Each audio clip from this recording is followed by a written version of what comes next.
Hello, hello, hello, everyone. Welcome to another episode of the Money Classroom. I am your host, Keisha Bailey, and I'm also known as Keisha the Teacher. Class is in session.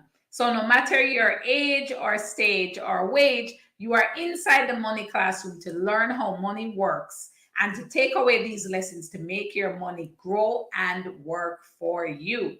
For those who are new to me, I am an investment strategist and educator with over 18 years of experience in the local and international financial sector. I've managed billions of dollars, as they say, on behalf of my clients. My passion is to empower individuals, and I'm on a mission to help investors just like you to turn the money you have into the money you want. Don't forget, head over to my website, profitjumpstarter.com/newsletter once this show is ended so that you can get weekly tips about investment strategies and insights. They're going to be delivered straight to your inbox. And you will also get my free guide on side hustles you can start this year, because we know one income stream is too close to no income stream. So where is everyone joining from tonight? Drop it in the chat. You know the drill. Which part of the world are you joining us from? And make sure you're telling your friends, your family, everyone to be jumping on inside the Money Classroom. Hello, Orville. Big up yourself. Blessed Sunday to you as well. So, Natoya present. Welcome, welcome. And Nicholas, here. Big up yourself. Before we get started, Rochelle, welcome. Hello. Before we get started, let us have our disclaimer. The information provided on this show is for general entertainment and education purposes only. No information, materials, services, and other content provided on this show constitute solicitation, recommendation, endorsement, or any financial investment or other advice.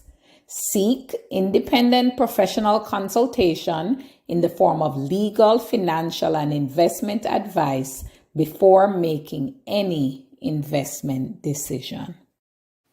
All right, so where are we joining from tonight? I see Nicola from Toronto, Canada, the 6. Big up yourself, Nicola. Natoya joining from BIM. Big up yourself, Natoya. Welcome to the Money Classroom. Christopher Shaw. All right, we have Denise Wisdom from Connecticut. Hi, Denise. Big up yourself. Welcome to the Money Classroom. Andre from Kingston. Big up yourself. Peter Gay from St. Andrew. Hello. Christine, Kingston 19. Welcome to the Money Classroom. And Orville, of course. Orville, shout out to you. Welcome to the Money Classroom. And Simone, hi. Welcome. Christopher. We also have Carlton from Anguilla. Big up yourself. Welcome to the Money Classroom, Carlton. Hi. All right, so some of you would have gotten the sneak peek to today's discussion about opportunities in a recession. I did an IG live on this last week. So a lot of you guys were there and you got a little bit of what we're going to be talking about tonight. So make sure your notebook has to be out. I can't stress it enough. You are here to learn, so you have to bring your money notebook with you. So let's jump into it. Let's get into tonight's show. If you are following the market, you know that locally and globally, inflation is at an all-time high. Central banks all over the world are raising the cost of interest rates. They're raising the cost of borrowing, which has implications for us as investors. Locally, the government of Jamaica and the Bank of Jamaica have been making adjustments to the inflation rate and also the foreign exchange rate, because their aim is to ensure that we have what's called macroeconomic stability.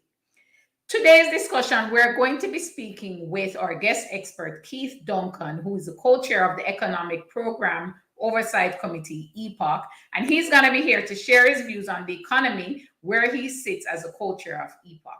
Also in our show and tell segment, JMMB is back. They have sponsored the segment. We're going to be having Leovani Dillon, investment research and sovereign risk analyst, who's going to give us all of the details, the nitty-gritty about opportunities that exist in a recession. So join me on the money side. Let's jump into it. The lesson is here. Take out your money book. Get ready. All right. So let us jump into our discussion for tonight. We're looking at opportunities in a recession. So we have to first understand what exactly is a recession. A recession can be defined really as a significant decline in economic activity that lasts for months or even years. Experts declare a recession when we have 2 consecutive quarters of negative GDP growth.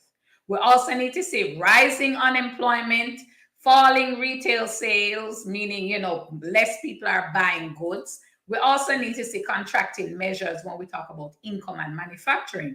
Recessions are an avoidable part of the business cycle. Not a lot of people understand that. Recessions happen all the time, So we need to bear that in mind as we go through the discussions tonight. Recessions are in the regular ups and downs of a nation's economy. And this is an official definition from Forbes. It is official. It is not me saying so. I've given you the objective, independent definition of what is a recession. Now, since 1980, there have been 5 recessions in the US. And recessions are declared in hindsight because we need to look back to see what are these 2 quarters of negative GDP growth. And then from that, we can say, yes, an official recession has been declared. The most recent recession has been the 2020 pandemic. And the most significant one was the 2008 global financial crisis. Now, the main thing about recession is that there is contagion to the rest of the world. Right now, a lot of the discussions are around the US and the US entering into a possible recession. But we know if the US sneezes, the rest of the world is going to catch a cold. So it's important for us to be able to focus on what's happening in the US and how is it going to impact our little pockets. What exactly are we to do about this recession in the US? Because we need to do something. It will not be a case where the US goes into recession and then there's nothing from that. We have to be focused on what can I do? How will I come out of this period winning? Because nobody's going to be unscathed. We have to know the impact to us. Now, what causes a recession? A recession can be caused by any one of these things because the recessions that have occurred over time were all driven by one of these factors. In 2008, what caused that recession was high levels of debt.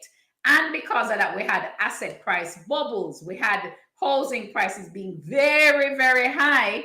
And people were taking a lot of debt to buy homes that they couldn't afford.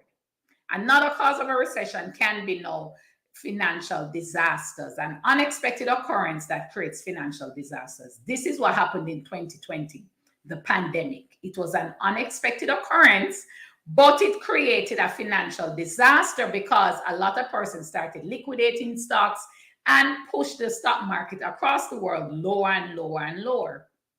Inflation, which I believe is going to be the cause of this current recession, inflation being at an all-time high. That is the cause of this current recession that we're heading into. And also, when we think about the 2000, they call it the dot-com bubble. Technology was the cause of that recession.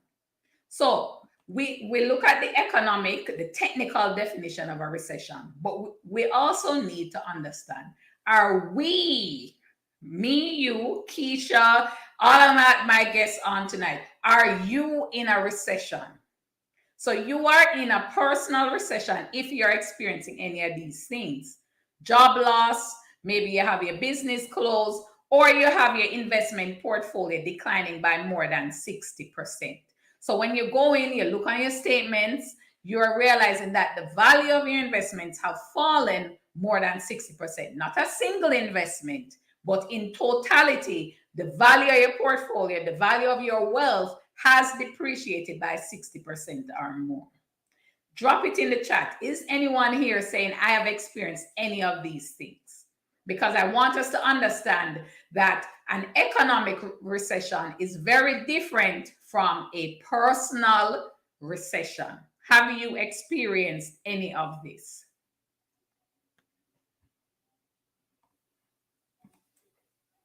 Let me know, because I think they're two distinctly different things. They are. And I want us to be able to separate both of them. It is important that we do that for our discussion tonight. We have to know economic recession versus personal recession.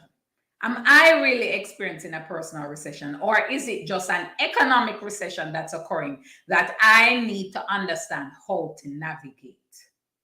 So before we say, woe is me and Lord of mercy, this is hard, it's hard, we have to understand that economic recession is very different from a personal recession. All right, so Cheesy Gully side, big up yourself, welcome. You're saying you are not experiencing a 60% decline in your investments. That is very good. Good for you. And I want us to understand the difference. Make sure we stick that pin, we write it in our money notebook, that an economic recession is very different from a personal recession. So money, I believe this, money is possible all the time. Money always is possible. Regardless of the economic situation, there is always a way, there is always an opportunity for us to come out winning. There is always an opportunity for us to continue building wealth, because that is what our aim is. We're here, we're all about making money, we're all about the money side that we talk about all the time. So we have to understand that no matter what, we can still make money. Money is possible. Drop it in the chat so we know. I'm framing our mindset for this discussion because it is important. Money is possible. Drop that in the chat so that we understand that. It is critical. Money is possible. Right? Because since 2020, the number of millionaires across the world has grown from 5.2 millionaires pre-pandemic to 56.1 million millionaires since the pandemic. So pre-2020, there were only 5.2 million millionaires. Still a big number, but look at how that number has ballooned. It's now 56.1 million millionaires across the world. So there are people who have used this pandemic to shift into millionaire status. There are people who have used this pandemic and saw it as an opportunity to massively increase their wealth. My question then is, are you in one of these numbers? Are you one of the 56.1 million? Because if you're not, we need to get to learning, we need to get to implementing, because I want us to all be there. I truly believe money is possible. You know that money is possible. We all can be wealthy if only we take the right steps, if only we implement. Yes, Orville, that is USD millionaire, US dollars, millionaire in US dollar terms. Absolutely. So more than 1% of the global population used the pandemic to become first-time millionaires. What were you doing in that time? Were you taking advantage of the pandemic to create millionaire status for yourself? Were you taking advantage of the pandemic to transform your financial situation? I want that for you because I believe it. I believe it. It is possible. And the key that was used to achieve this massive increase in wealth was the stock market and the real estate. So money is still being made during global crises. People may be worrying, people may be hiding money under the mattress and saying, no, I can't touch this because, don't know what's going to happen tomorrow. Yes, that is true. There's a lot of uncertainty. However, there is still opportunity, and that's what I want to drive home. There is still opportunity. Regardless of what is happening in the world, there is always an opportunity to continue building wealth. And I want that to be our focus, and not on the panic and the overwhelm and the world going in and we're broke and we're going to always be broke. That should not be our focus. Our focus should be on how can I use this opportunity to become more wealthy? How can I use this opportunity to transform my life for the better? And that's what we're going to talk about. Because real wealth is created in periods of crisis. If we look back in history, and I love researching, so I did the work for you. If we look back and we study, in these periods of crisis, millionaires and billionaires have used it to catapult themselves to the next level of wealth. During this specific time now, Warren Buffett has bought 3 more companies, right? He's bought into Activision Blizzard, Apple, and Chevron. He has built up very big positions in these companies. He's become a larger investor in these companies. So while everyone is panicking and selling stocks or, hiding their money in a mattress, burying their money, you have people out there who are buying, who are making acquisitions. And in Jamaica, we saw it. iCreate is doing acquisition of Visual Vibe. Dollar Financial is in talks about doing acquisition. We have even our sponsor, JMMB, who is making acquisitions in this time. So we have these large, wealthy corporations who have done their strategic planning, done their process, and they're using this period to catapult their growth. What are you doing? What are you doing? We cannot be sitting on the sidelines just observing the world pass us by. I want us to be in action mode, same as we're seeing the millionaires, the billionaires, the corporations making these moves. We should be making the moves too. Why we can't make the moves? We can make them as well. And I want to empower you to make the moves. That's why we're here. That's why we have the money classroom, for you to learn about money so that you know the right strategies to implement, you know the right moves to make to continue your wealth building. So if you're with me, let me know. Orville is saying, wondering what are going to move the needle. Yes, Orville, moves are being made. Moves are being made. So on that road to being a millionaire, on that road to continuing to create wealth, I want us to take advantage of the current investment opportunities out there. I want us to think about sectors, industries that will do well in a time like this. And most importantly, protect your income. Protect your income. We're going to go into a deeper discussion on, what exactly is happening right now, so that from that, we can learn what to implement. What strategies should I implement with my money, with my finances in this moment right now to continue building wealth? Make sure we're looking out for that. That's the discussion we're going to be having. So we're maximizing wealth together. That's what we are all about. There you have it. I've broken down exactly what is a recession.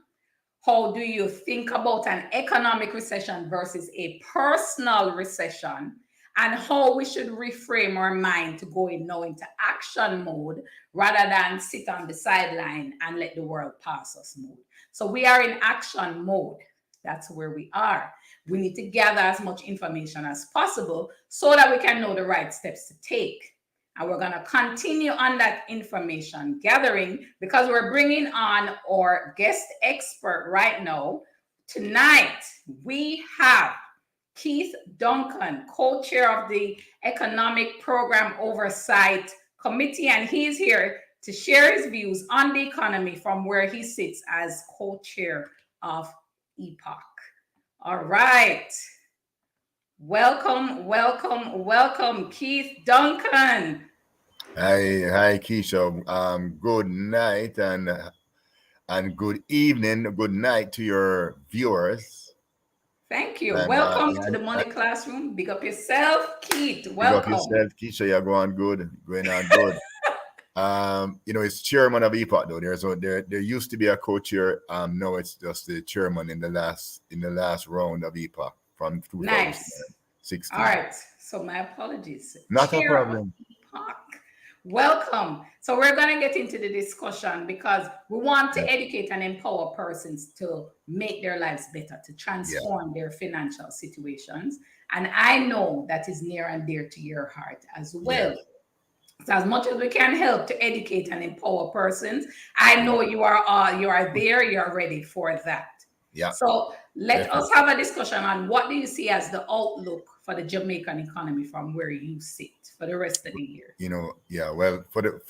Definitely, Keisha, one of the things that Jamaica has been able to do over the COVID period, where prior to COVID, we're in a nice downward trajectory in terms of our debt to GDP ratio. The economy was experiencing the same marginal kind of growth, 1 to 2%. But we have achieved macroeconomic stability over the last 10 years, and macroeconomic stability is an enabling environment. Interest rates were at the lowest of their lows. Inflation was under control. International reserves were much more than adequate, and as our debt to GDP and fiscal space was opening up, capital expenditure was increasing. So the economy was moving definitely in the right direction. Still some work to be done on the supply side constraints and areas, but the economy definitely was on the right track, and investors were seeing Jamaica as a place to invest. Yes. Right now, what has happened through COVID? We managed ourselves quite well in terms of how we managed through. Yeah. We have now got our debt to GDP ratio back down to 94%, where it was prior to COVID at the end of March 2022. So therefore, we are below 100% again, and our debt to GDP dynamic nationally is under control. That's a very important thing. Yes. Right. Very, and very that we are on our fiscal balances, in other words, our tax revenue, less our expenditures, we are balanced. We are balanced at this point in time. So we're not spending more than we're earning, and we're not running up our debt, and our debt levels are actually coming down because we are earning from a primary surplus perspective. When you take out that interest cost, we are running a primary surplus, which allows us to reduce our debt year over year. That's very good. That's very good, no, because that creates a positive environment for us. Now we are all experience what is going on with inflation, and what we saw in COVID was a little bump up of inflation due to the supply chain disruptions. Yeah. And then with the Ukraine military operation, in Russia's military operation in Ukraine, we saw it again. And therefore, we had like a double whammy there with inflation. And inflation trended up to like 11-12% in Jamaica. And what we see, what's going on in the US, going as high as 9%, and in other markets. And central banks globally and in Jamaica have moved their interest rates significantly. Now, what we see now occurring is that commodity prices are now, wheat, grain, etc., have come off their highs. Yes. And are actually, wheat and grain is actually below the pre-Ukraine operation. Yes. So we expect, and wheat and grain, and that's flour and dumpling and bread and everything coming down. Yes. They should come down. In other words, we should see prices start to come off. Oil prices are off their highs. I went as high as 120 odd per barrel, down to about between 90 and 100 now. So therefore, you should see prices starting to come off. Therefore, there should be less pressure for central banks to continue to increase interest rates. So we may get a little relief then. Yes. So hopefully, the monetary stance, that tightening of the monetary stance will be relaxed. And therefore, the outlook for interest rates increasing won't be as aggressive as everyone had on their plate. And we have seen that in the US, where we see the S&P rallying and everybody rallying in the last month because things start changing a little bit, and then there's an outlook for recession, and the US economy, 2 quarters of recession, of negative growth. That is technically a recession, but there are concerns around that. So with commodity prices coming off, with the recession and the softening of the economy, then the Fed might now start to take a more relaxed monetary policy, which means that interest rates won't go as high as people had projected. Yes. That's a very good thing for economy, for businesses, right? Now, what we see in Jamaica is we have bounced, and we should be back at pre-COVID levels of our economy by the end of December 2022. Well, we'll probably need to pause there so everyone really understands the implications of that, because going back pre-pandemic, things were okay. People were moving along. Some people may have complained and say, nothing not gone. But generally, there was economic expansion. Things were looking good. Yeah. In other words, we were, things started to, macroeconomic stability became entrenched. Domestic investors and international investors started to look at Jamaica as a good investment destination. You know what I mean? Our major challenge being crime. But funnily enough, I in my PSOJ role, I met with an overseas investor who is significantly invested in Jamaica from the Latin America, and they're from Latin America. They have operations all over Latin America, and you know what? They believe Jamaica is for them within a top 2 investment destination in the world. Yes. Why? Because one, FX, there are no FX restrictions, so that they have the free movement of money. Two, that there is the cost of the factors of production outside of energy are reasonable. Energy is very high, right?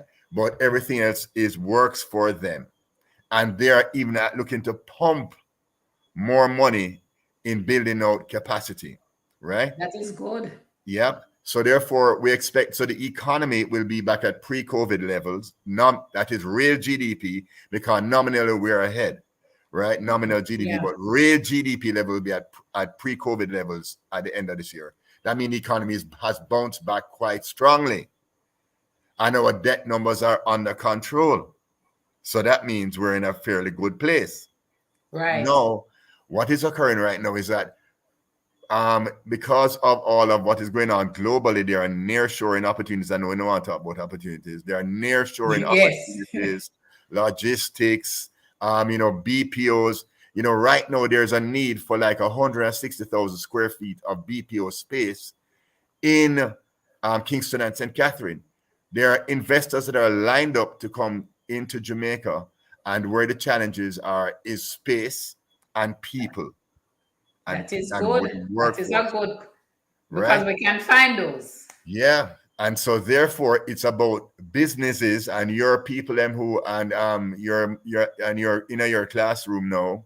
The money classroom students, yes. In your money classroom now, you have to be saying to those people, how do we get together to maximize those opportunities that are opening up in the Jamaican economy? How can we build out commercial space, because factory space is required. Space for BPOs are required. There is space that's required, commercial warehousing space. All of that is required right now. Real estate is still on, while below last year levels when everybody was fixing up them house because them lock up anyway. Yeah. But no, the real estate still continues to be strong. There are a number of hotel chains that are building in Jamaica right now, right?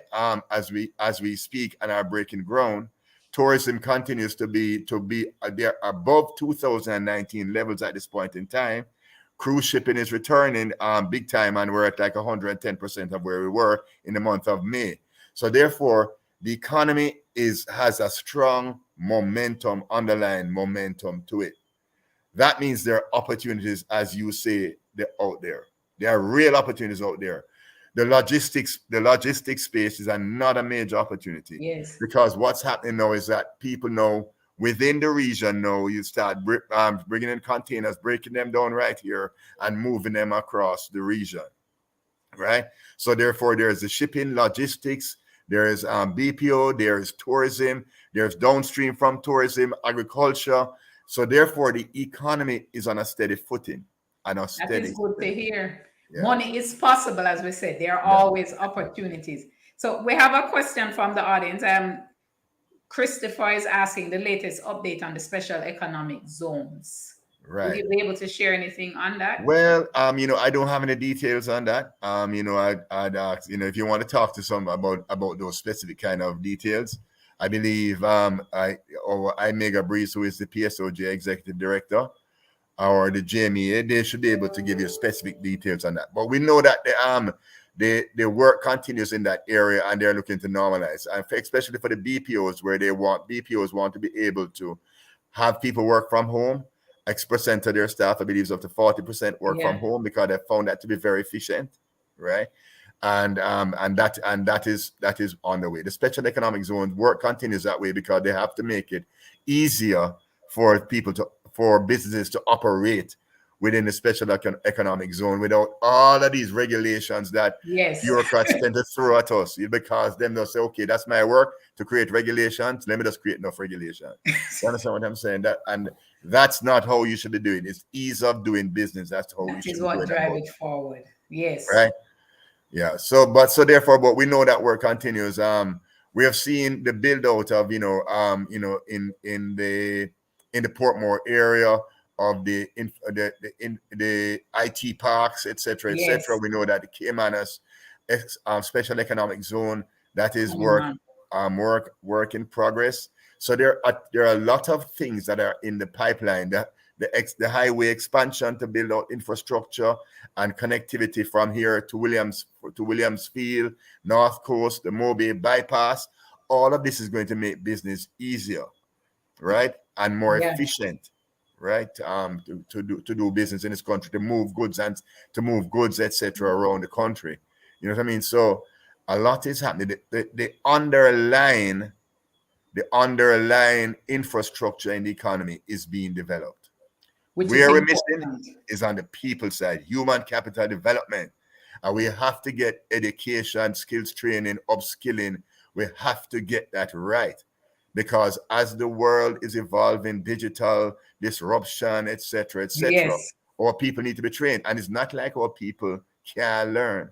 Give them a little opportunity, them gone with it. They will, and we are educating our own finances all the time. I see it for myself. We'll plant the knowledge, and you'd be amazed at the implementation. Exactly. Let's talk about then opportunities for our youth. What are the opportunities to bolster their development so they can earn a little money, build their wealth, and overall we transform the country in the process? So here's what now. So as we go, for example, the BPOs, everybody talk about BPOs being low pay, low skills, because if you get low pay, if you don't have the skill, in other words, you have to build competencies in order to create greater value for yourself, be more productive, create greater value so that you can earn more. So our people and then industries now, when they come to Jamaica, they say, okay, Jamaica is a low-wage destination. You know why? Because the people aren't trained, right? So everybody want to become doctor, lawyer, on all of those various things. When they now go into specific areas like actuarial science and all of those various specialized areas, mason, tiler, electrician, right? Those are technical areas that earn good money once you're certified. Very good money, I can tell you. Really good money. And we have seen it with the Amber Heart Academy, where they developed the software developers in a year, residential, and every one of them were grabbed up. So therefore, what we need to do is upskill our people in the areas where our economy is going to grow. Right? No, so we have the opportunities right across all sectors. If you can do agriculture in a more scientific way and increase yields and productivity, you are that much better ahead, because you're going to earn more from the inputs, and therefore what you get is more productive, and therefore you earn more on selling to, whether it be hotels or whether it be export or whether it's supermarket, wherever you sell to. But you need to be trained to do so. So what training opportunities are available online or available everywhere. So our people need to focus on that, right? Now, from a PSOJ perspective, we realize that a binding constraint is people. Many businesses require people at this point in time. I cannot find the people, whether they're trained or whether they are low skill. But if it's low skill, they pay too low, so people not really work them kind of money. Then because by the time you pay transportation and find somebody to look after you, pick them, and all of those various things, it costs too much. And inflation eat out a lot of that, and it's made it harder. Your purchasing power in the amount, right? Right. So therefore, what needs to happen is that and we're seeing the adjustments where demand and supply, where now there is a demand for labor. That means they're going to have to adjust their prices up because the Yes. supply, unless you move your prices up, and the people are not going to come out, because it have to make sense, and then they have to be incentivized to go and take that job, right? So we're going to see a little demand supply thing going on there. Market forces will work its way out. But there is something else that we can do. We can also, because the total eligible workforce in Jamaica is 2 million. That's a How big many people number. of that 2 million have made themselves available for the workforce? 1.3 million. 700,000 people between the age of 15 and 65 have not made themselves available for the workforce. Maybe about 250,000 of that are in school full-time or part-time, right? Maybe about another 250,000 are between the ages of 15 and 44 that are they're just not making themselves available. One, because they don't know how. They don't know how to connect with the job market. Two, they don't think that they're prepared. Three, them live in them community, boy, and them don't really know, because it coming like foreign if you leave the community and you don't know anything about it, and you're not trained in the life skills, kind of soft skills. What is it to function in a formal working environment? Because all you know is your community. All you know is your community. Those are your boundaries, and you barely even go, if you live down south of Halfway Tree, you barely go over Halfway Tree, right? So we now need to, and this is what we're doing through the PSOJ, in partnership with the Jamaica Constabulary Force, the government of Jamaica, private sector, non-governmental organizations, is to really go into these communities, right? Want to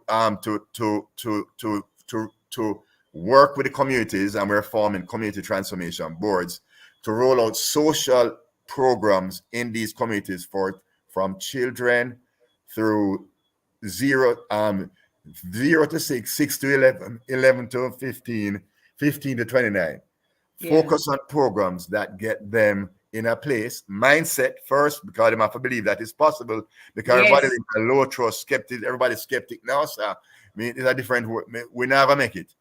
We have to just do what we have to do, and we choose make the wrong decisions. We have to work with people to ensure that they know that they can do it, because the opportunities are there. As you say, the opportunity them out there, wagga wagga. Yeah, and I'll share my story, because I grew up in Augustown, and you are right. You live there day to day, you go about. I never ever know what was past Augustown, what existed there. Right. There was no need to even pass to go to Ligani or so forth. Regularly, that was a big trip to go out there. And it is now going to high school, went to Campion, and at that point, I had to come out of the community every day. I had to see the broader Jamaica. That is when my eyes started opening up, and I said, yes, opportunities.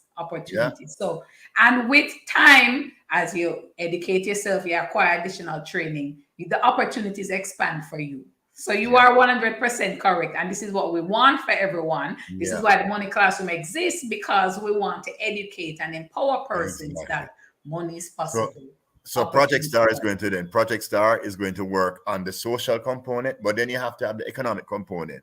Because we're going to work with HEART, we're going to work with online training platforms, and we're going to work on remedial, we're going to work on to bring them up to speed and to make them trainable. But we're going to have to also work on the life skills and the soft skills. That's because important. They really need that to prepare them. Because you can give them a technical, but if they don't know how to function in a different kind of environment, is a challenge.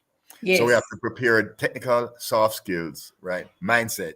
And then we also have to find the economic opportunities for them. So therefore, we know what the private sector needs people. We know that in these communities, they have businesses, and we're going to work with the micro, small businesses in these communities to help them to know, to have an appreciation of what it takes to increase to know how to run a business such that they can increase their sales, their volumes, their revenues, and make more money. But because we're going to work with them, we're going to bring people from the financial sector. We call it financial inclusion. Work with the business people in the communities, bring them up to speed, show them the way, show them the opportunities that they have, because they're all entrepreneurs, and they have a resilience, because for them to survive, this kind of environment for so long, them have resilience. And once you show Yes. them the opportunity and you give them the technical skills and the know-how, they're going to blow it up. Take Right? off. Yeah. So you have inspired a lot of persons. Simone is asking, how does one get involved in this So initiative? what you need to go is to projectstarja.com. And we have a menu of ways that you can get involved. Mentoring, so you know what I mean. You can do mentoring. You can, if you want to work in the whole in the administration of the project. If you want to work in health, if you want to work with children, if you want to do to do a homework program with the children, because we're going to work with the children also on the homework program. If you want to do sports program with the children, you can do sports program. You know what I mean? If you know, so therefore, it's a whole integrated community effort. And then we're going to create the jobs, because the private sector, they need these kind of jobs. So we find out from all the business in the private sector what you need. Construction, you need this, mason, Tyler, this, that, the other, electrician, right? You need laborers. You all in BPOs, what you need call center operators. You want higher value added, because you have some young girls from Campion that are up there. Can we get them to ramp up their skill sets, and therefore they can do a higher value added job, right? Yes. And we train them up in those areas, right? And also, so that is where so it's jobs and working with the businesses in the communities while dealing with the social programs, while dealing with, you know what I mean, and to ensure that it's a social and economic transformation program of these communities. Now, this is driven, but it's evidence-based, data-driven monitoring and evaluation. When we go into the community, we're going to be taking all the data. We have Dr. Paris Leo, Lauren Peart, all of these guys running data. And then we have monitoring and evaluation. Everybody that we speak to in the community that becomes a part of this program becomes a data point. And then we're able to monitor them throughout and beyond the program. This program is for 5 years. Wow. 5 years, and we're raising $2 billion.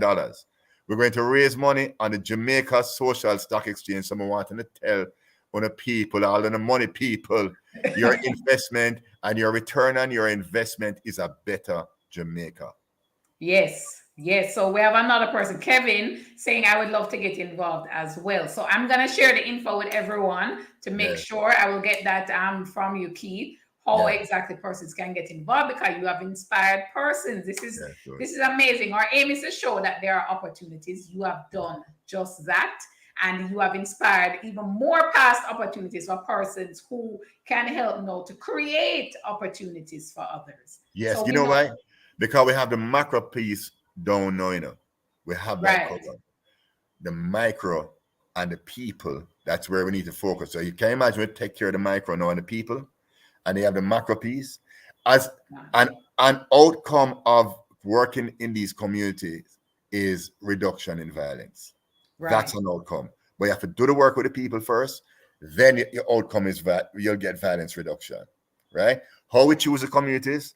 We use hospital violence-related data.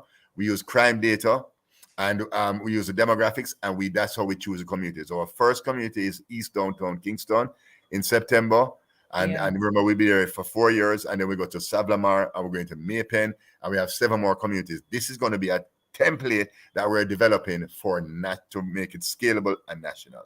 Nice. So we want whole of society. We want everybody come on board, volunteer. Let's make this a You've inspired. Yes. You've inspired. And we have a question coming from Christopher. He's saying, what about crime control? I believe you touched on this a little. Yeah, man. So what the JCF is going to do when we go into these communities, Jamaica Constabulary Force, because I co-chair. I'm the co-chair now. Co-chair. I'm the co-chair of Project Star along with the police commissioner. Right. I'm the sponsor of the whole project, but I'm the co-chair of the oversight committee. And the JCF will go in there to ensure that the space is safe for us to operate, right? And then also to deepen their relationship with the community through their community branch. The JCF being a force for good, they want to deepen the trust, because we know that there's a low trust situation that occurs.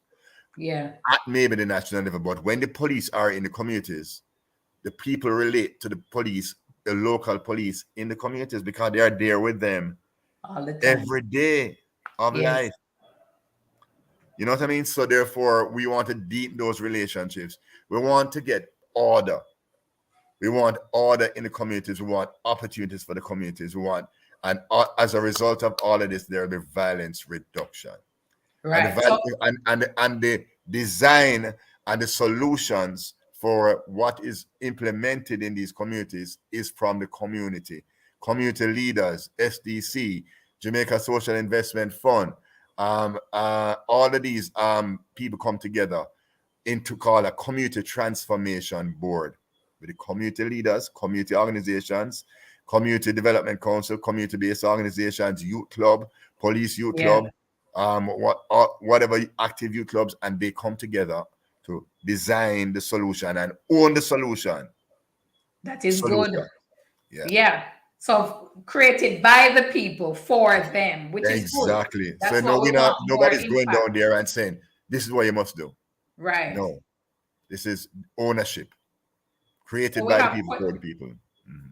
We have questions coming around tackling crime. I think we need to create that link between the initiatives they spoke about and the impact on crime reduction at the national level. Oh, definitely. I mean, we have it as an indicator, but what we don't want this to be is a violence reduction program. We want it to be social and economic transformation of communities, and the outcome will be a reduction in crime. Because if you think about it, everybody said they want to reduce crime, right? But how you reduce crime, you deal with the root of the issue, and that's social and economic transformation.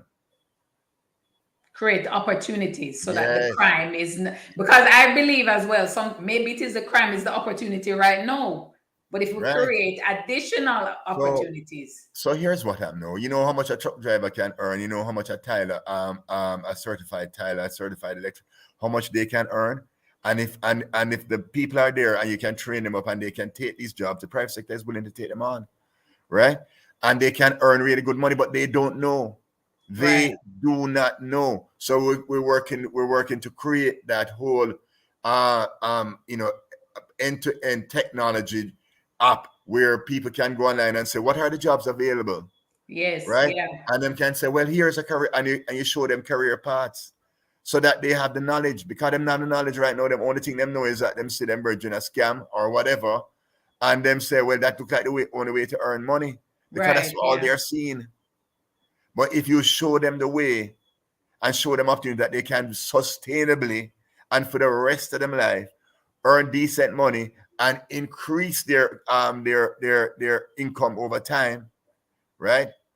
Them will be good. And also, and for the entrepreneurs there also, if they're entrepreneurial, because you have a whole heap of bright young youth inside there, entrepreneurial, and not only the parents who have to survive every day, they know how to hustle and earn. And if you can help them because you're taking care of the family, so them don't force they don't pressure the pick them to go and do things they don't want to do. Right? That is true. That is so true. It's an overall thing. Yeah. Yes. I am very inspired by it. I am very inspired by it. So great. That's where we have to leave it. However, thank you so much for being on, Keith. This was amazing. And I like the fact that you were able to, tie in opportunities, empowerment, and uplifting Jamaica as the end result. Persons are interested. We're gonna drop the link in the YouTube description so everyone can sign up to be a part of this really great initiative. All right, money opportunity girl. Thank you very much for having me. I am very glad you were on. Thank you for being our guest tonight inside the Money Classroom. Keith Duncan, President PSOJ and Chairman of EPOC. All right, thank you. All right, take care. All right, so up next, we have JMMB inside the Money Classroom. It's now time for Show and Tell. So tonight we have with us Leovani Dillon, Investment Research and Sovereign Risk Analyst with the JMMB Group. Welcome, Leovani, to the Money Classroom. Big up yourself. Thank you. How are you doing? Good night, everybody. Good night, Keisha. How are you doing? Very glad you're here, Leovani. We are connected in many ways, so that is good. Yeah. We've been on the analyst together, and now we're here talking about opportunities in a recession. So from where you sit in your role at JMMB, what would you say economically are some of the opportunities that exist? We went through the economic backdrop, we defined recession. Keith came on and discussed with us the different opportunities economically within Jamaica, and for persons who want to help to create opportunities as well. So when we shift focus now to our investments or finances, where do you see the opportunities there? All right, so you have opportunities, just like in a good time, you can find opportunities in the stock market, in the bond market, in the commodities market, because different asset classes, within asset classes, different sectors will behave different ways or different quality or credit risk bonds. So for example, if you look at in the stock market, right? During times of a recession or so, the companies that you'd expect the better performance to actually probably even buck the trend and actually increase or so would probably be consumer staples. So these are companies that sell products that persons need regardless. So you're talking companies that selling food, manufacturing food, distributing food. So in the local market, you're talking about the Jamaica broilers and those kind of companies. So what happens is that, as you can understand, recession or not, persons are going to eat, right? So if you have any income, they eat. The ones that they'll cut first is any companies now that you might see disposable, companies that are in sectors that require a lot of discretionary income. So whether it be that they're selling luxury items or so, you might avoid those, and then you might gravitate more to companies that do that, selling consumer staples. The next thing you might look, our rice and our chicken, grocery stores, then we have pharmacy, but we don't necessarily need a vacation. So those, if we travel every month, we'll probably start travel once a quarter, two times for the year. So when we link the investments, we can connect the dots there. So if you look, for example, well, of course, this is like if you look in the US market, for example, you can see a prime example of this. During the whole COVID thing, you could have seen what happened with, for example, airline companies, because as you said, nobody are traveling, so those fell off. But then when you look on consumer staples now, the companies that selling food, the companies that making the PPE and things that persons needed at the time, those companies did well, right? So you're talking Walmart about Walmart and the pharmaceutical companies, those did well. So it's so even in a recession or in different times, there's gonna be companies that depending on because with each recession it might vary in terms of what the winners are, and you'd have to kind of read and understand where the issue is and which companies might solve those issues. So for example, COVID again was an example of that. So you saw pharmaceutical companies that of course making the vaccines and so did very well because of course they're providing the solution to the issue as it existed at the time. So it varies, but in general, what you want to look at, on companies with high quality names, good balance sheet, good cash flow, and in good industries, nice stable income. The next thing you might look on now, if you're going on to the bond side, you want to look on companies with probably like low credit risk, and they have so it's like company bonds are like sovereigns that have low credit risk. So you're talking about countries now, for example, whether you're talking like your developed economies, like your Germany's and so with more stronger economies, and you might be looking at those bonds as investments, and then you're shying away now from some of the higher yielding bonds in countries or companies that not really doing so hot are a bit shaky going into the recession, right? So that's how you probably want to navigate from the bond side. Now, this is safer bonds, safer. Yeah, so you want safer bonds. So more likely to get back your money. So now isn't the time to go into any form of probably corporate bonds where maybe we go under in a recession. Yeah. So you could go into some corporate bonds, but the corporate bonds you need to go and need to be companies that again like in the consumer staples space or are companies that like have a strong balance sheet. So for example, perfect example, if you look like in the United States again with Apple, Apple's balance sheet is pristine. You look on the local market, you see some even junior market stocks with pristine balance sheet, like they'll have like billions in equity and like 50 million in debt, right? So it's kind of a bad example, meaning that chances are you're not going to be able to buy that because it's so small. But the point is, you want companies with that wide disparity, meaning like, the debt to equity ratio is measured with extremely low. So you're talking like, 0.2. So that means, 0.2 debt for every dollar in equity, right? So 20 cents of debt basically for every dollar equity. So really cheap, right? So those are the ones you want to look on. The next thing you probably want to do is that you want to keep a lot of cash on hand. Now, this is the point that you had made earlier about basically being opportunities in a recession. You saw where persons like Warren Buffett had made a lot of money during the recession. And that part of that is because it tends to hoard a lot of cash. So when things come in, when stocks see a massive decline, he has that money to spend, right? So let's translate that for us then. How do we hold a lot of cash?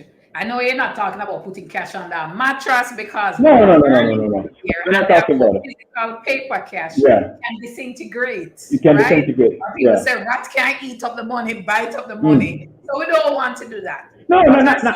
Investment products to put the cash. All right, so that's a good point. So when I say cash, when I say cash, I mean more liquid investment. So you're talking about whether it be your repos or whatever, which are will earn you a better yield, and of course JMMB has that product that investors can get, and the repo product. So repurchase agreements. So what that is, a very liquid instrument. You set it to terms depending on what you want, whether 30 days or 90 days or a year or whatever. But that will give you a rate of return, of course, that's higher than literally holding cash, right? Because really and truly, when I say hold cash, you really and truly only holding cash for near-term expenses nowadays. Because besides inflation and all that, you don't really want to be holding cash. But what you want a liquid investment that basically what it will allow you to do. So I'm not saying that you're selling everything, but what you might do, for argument's sake, this is just like an example of how you could approach it. Right. So let's say right now, you're on the extreme end. So you're 200% invested in the equity market, meaning you have your stocks, you take leverage on those stocks, and you buy more stocks. You have holding for money in the stock market. Yeah, holding for money, right? What you want to do, you want to scale that back, right? So you definitely won't get rid of that leverage because, again, if you have a recession and you have a decline in the overall market, what you could see is that you could get a margin call and it could be at the worst time and then you have to put up more capital. So you definitely won't be out of that. So we don't want to be over borrowing. You don't want to be over, yeah. I can probably summarize what you have so far. You've said consumer staples. So we want to be looking for companies that people always have to go there, regardless of recession, expansion, great things happening. People always have to buy food. They always have to buy pharmaceuticals. So those areas could be good ways to pivot when you talk about money and investments, right? No, you also mentioned corporate bonds, but we want the safer ones. Yeah. We don't want to go too much high risk right now. Yeah. And then you were touching on borrowing and over borrowing because over borrowing. Investment, borrow on the investment, borrow on the investment. Yes. So of course, when the market is running, that's a brilliant way to lever up and make money on top of it. Of course, as we know with everything, there's advantages and disadvantages. There's no free lunch in the investment world, right? Yes. So if you do that, you know that you're increasing the risk because if the market is supposed to decline, let's say you're 2 times leverage, if the market declines by 20%, your portfolio could actually be down 40% because you're going to lose twice as much basically because you levered up. On the flip side, if the market's up 20, you levered up, you are up 40, right? I mean, we simplifying the example because technically there's transaction costs and fees, but we simplify it, right? Now, because of that now, what you want to do now, if you're going into a recession or expected recession, you want to pull back on that. You don't really want to be levered. If anything, you want to sell down a little bit of that portfolio. So let's say, again, each individual, it's up to them. You have to talk to your advisor and know your circumstances. But I'm just giving an example, right? This is just a strategy, but it don't have to be your strategy. Your strategy, right? It's strategies. Yes, so go ahead. So you reduce it down. So you reduce it, let's say you reduce your holdings in equities and your bond exposure to about 50% or 60%. You keep back that 40%. Again, you invest it in a nice liquid asset, right? You take that money now, right? In the case now, let's say the market gets a drastic pullback. So for example, we saw this with COVID in the local market where that March, January, February, you saw a decline, but in March in particular, 2020, there was like a 20+% decline in the stock market. One of the worst months in a while, right? So if you had seen COVID and you say, all right, this not looks so good enough, even if you don't sell everything and you say, all right, reduce my holdings, reduce it back, peel it back a little bit to 70%, right? You would have, let's say you're running $1 million portfolio, you would have now $300,000 in cash.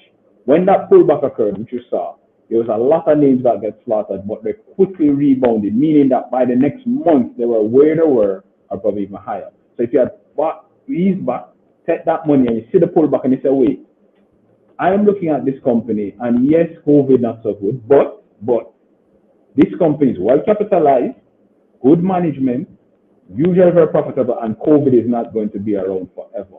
And you say, you know what, this is down 30%, some of them was down like 40, 50%, I'm going to buy this, and you buy. Within probably, well, in this specific instance, within weeks, you would have seen significant returns. Yeah. But right? again, this is a strategy. It have to be your strategy, not financial advice. You know, it's the money classroom, not the money advisor. We are with you, and you go and implement based on your discussion with the financial advisor. So let's push more on the implementation, Leovani. We want persons to be able to take advantage of all this knowledge, all these strategies that you just shared. So how exactly can persons now implement these strategies with JMMB's help? What all right, so first of all, you want to go and talk to your advisor, right? Right. Give them an idea what your view. Drop the form. JMMB have provided us with a form for person because we're all about action. I'm very serious and I'm very intent on everybody being able to implement what we teach. We're not coming here, I will learn, I will lock up the money book, I will go back, I will stay poor. We're about building wealth. So there is a form that JMMB has provided for you. If you're interested in services, fill out the form. A rep from JMMB will contact you to have that discussion about financial advice and help you to determine the products. But we want you to be able to implement. We have to implement. We're not coming and we sit down and we don't take any action. So before you jump in, Orville had a question. He wants to know the yields on the repurchase agreements. Because we spoke about repos. I do. All right, so the yields do vary. I don't know exactly where they are now because there's different terms. So, for example, it can vary depending on the amount of money that you put in. It can also vary based on the tenure. So, the longer the tenure, the more money you come in. So, let's say $1 million versus 5-10 million. The rates will vary. And of course, it varies in terms of USD and JMB because you have both. And these rates shift frequently, so it's kind of difficult to know exactly where it is like today. It changes every day. So it changes. But a broad range. What would be a broad range? I mean, broad range right now on the JMB side, broader range you're talking like probably like 4% up, 3-4% up. That's broad. You can't quote me on that because again, these things subject to a lot of change. But higher than a savings account, it's higher than a savings. So that is something that's going to be constant. It's going to be higher than a savings account because again, because as you can understand, for example, the BOJ has been raising rates. So then as the BOJ raise rates, the rates on those returns, rates on those investments are going to go up. So it can be higher than that. But it varies because right now the BOJ is at 5.5. So I mean the base might be somewhere in that region a bit higher. So that's what we're looking at. So you have different investments at JMMB you can take advantage of. You have the income and growth fund, that's a unit trust. You have optimal capital fund. And then of course you have the EMA account, equity money management account. So that's really the stock, the account that you use and buy equities, buy and sell equities through that. So those are the different accounts. Again, you can talk to your advisor and find out what exactly is there for you. So those are some of the advantages, some of the strategies that you can use in the market. And then what we think now on the equity side for persons who are DIY, I know some of them in the chat ready and they're listening and they have the pen ready. So we think about DIY, I want to do it for myself. What are some of the things that persons could know? Say, all right, on the equity side, what can they do? DIY investors. All right, so if you're a DIY investor, if you're a DIY, all right, there's levels to it. So extreme DIY, that means you're going to be doing a lot of reading, reading up on different companies, what I'm doing, what's the profitability, what the balance sheet, what the income like, getting different reports, talking to your broker, getting, different analyst reports. Of course, at JMMB, we do offer that where, on the companies that we do cover, we provide a detailed report so you can get that from your advisor, read that to get a good understanding or grasp of what's happening with the company. So that's one way, and then you can make that decision whether or not this company, fits your risk profile, talking to your advisor, getting some advice on that. Because even if you're DIY, I still think you should touch base with a professional. Granted, you do a lot of the heavy lifting. So basically, it's almost like you do the prep work. You go to the advisor and you say, hey, this is what I'm thinking, how you feel about this. Because I like that you said that. So let's probably focus on that. Persons who are DIY, may I try a thing and may I try a lot of times because you're trying a thing, you're not confident, you're making smaller trades, you're making no trades, you're not sure if this is for you. So doing your prep work helps you to have that more informed discussion with the advisor. Yes, because it would. Because what you want, what you don't, because sometimes there's some simple things that you might not even know what's happening, because if you're DIY, because, all right, remember, and this is just how it is. The persons in the space, your advisor, persons in the financial industry, it is our job. So we literally do this day in, day out. Most persons, you're just not going to have the time because you have a life, you have your own work, you have children, whatever, right? You're just not going to have the time. So while it is possible to get to some level of knowledge and experience by yourself as a DIY, just like with anything. So I can be here as an investor on DIY and learn to fix cars and whatever, right? So that's not impossible. However, if I touch base, for example, with an experienced mechanic and say, all right, what do you think about this? He's going to probably open my eyes to something that I just it's not because, again, I'm inferior. It's just because I just don't have the time and this is not my thing. But when you touch base, you say, so I should have considered that, and then you learn something and then you grow from that, right? And that's perfectly fine. And then you grow because what you want, and as a CEO, with the show, how you position it and things for persons to learn and grow in the market.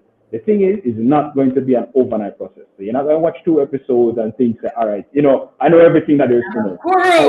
I'm a guru at everything. However, what can happen is that over the time, over the months, over the years of, watching the show, reading up on whatever, you can reach to a place of being quite competent and understanding of the market and can hold a decent discussion and understand when, for example, you ask for advice, you can understand what's happening and you can process it. And it can say, this is for me or this is not for me, right? So that's the place you really want to get to that place where you can have that deeper understanding. But again, it's not overnight, and that's fine. Just like most good things. You always need a professional. Nicola is saying that always consult with a professional. It saves time and money. Yes. Her personal philosophy on that for sure. Yes. Always consult with a professional. Save yourself time and money. Yes. Thank you for that, Nicola. Yes, I hope everyone is imparting that knowledge that we've had because it is important. Yeah, man. Because you want to do that because as we grow in investment, and I like to see it in terms of the growth that we see in the investment community in general. And what I like about it in general too, what you see is that even the fall off recently in the market right now, not so hot, especially at the main market. The junior market, yes, but not so much the main, but you're still seeing that interest. And what it's showing is that investors are developing because what they're seeing is that this pullback in the market is probably an opportunity and they're not seeing it as, all right, well, I don't know because things are so hot. So, that's what I like to see and I like that growth and I think that's good for the overall market. And so we're making sure people implement though, Leovan. We have to. We're dropping the form again. We're dropping the form because I want everyone to take that step. I want you to take bold action because your money, nobody's gonna look out for your money for you. We've put it as a QR code on screen. There it is. Use your phone, click it up. It takes you right to the form for you to be able to implement. That's what we want. Orville is asking a question. Is an advisor assigned to each account at JMMB? Every client will have access to an advisor. So, maybe because it clearly can't be a one-to-one relationship, but there is an assigned advisor or someone for you to speak I have somebody I can call all the time. You have somebody you can reach out to, and you can get that additional information, and they can help guide you along the process. That does exist. So lots of ways to implement. We have unit trust products. You spoke about different forms of the repurchase agreement where you get better interest rates. You spoke about different types of equities, bonds. You give the full gamut. You even mentioned real estate as well. So whole heap of information for you to go and implement, right? Thank you, Leovani, investment research and sovereign risk analyst from JMMB. Big up yourselves. Thank you for joining us in the Money Classroom. Okay. All right. Good night. All right. So Guys, lots of information. I'm seeing a lot of comments coming in. I love that. I love the engagement and interaction. Nicola is saying, excellent, loaded information only on the money classroom. You know, this is where you come to learn how to grow your money, to learn how to turn the money you have into the money you want, right? Also, Nicola, from the discussion with Keith Duncan, social and economic is right. I love the fact that you mentioned mindset. We know mindset is critical because this is how we create opportunities. This is how we actually educate person. It starts by changing the mind. And I'm glad that you found that Keith Duncan's discussion, his insights were encouraging because we are all here to educate and empower persons to build wealth. That's what we want. That's what we're working so hard to achieve. So that's our show for this week, everyone. Thank you for watching. Make sure like the video, like up the video, subscribe to the channel, tell your friends and family, all of your money friends, your investor friends. Make sure they're following Profit Jumpstarter on YouTube, following us on Instagram, Facebook, Twitter, everywhere we are. Make sure you are there if you are serious about learning how to grow your money. That's what we are all about. Mailing list is another big area. I want you to join our mailing list if you want to have access to weekly investing tips and strategies. The newsletter is available at profitjumpstarter.com/newsletter. Make sure you subscribe. Make sure you are ready to implement. As always, knowledge is nothing without execution. I'm glad you're on it. Knowledge is nothing without execution. So use this week to implement what you learned tonight so that you can build wealth. I'm dropping the form again for you to be able to contact JMMB, fill in your information so someone can reach out to you and help you to implement. Until our next show, I will see you all again.